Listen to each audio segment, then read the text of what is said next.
Yılvan güller, güller yüzler, Kara halim melek kıydılar. Gök çülgelerin ak çınarı, Başın yaykap seni gödüler. Koca dünya aşık etin, Gövher kaşım aşık etin. Koca dünya aşık etin, Gövher kaşım aşık etin.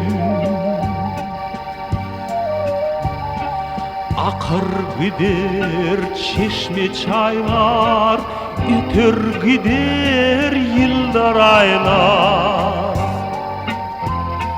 Seni kuyser ak marallar, Kara gözlü pek humaylar. Sayrap giden bağlan kaldı, Yüreklerin dağlan kaldı.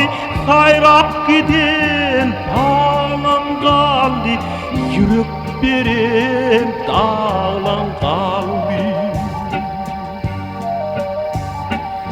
Ne biçimin aşık edin, balıkçının aşık edin. Kamış parmak, badem kavak, Han içinin aşık edin. Divanında sevgi vardı, sevgilerin beygi vardı.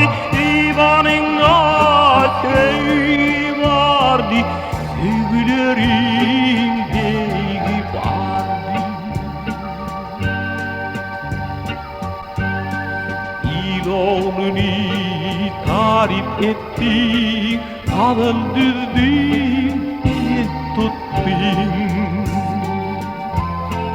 İnsanları pekideki akkuş bolup uçtu gittin.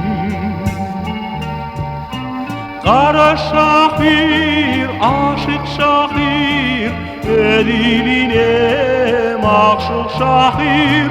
Kara şahir, aşık şahir, Ediline makşuk şahir.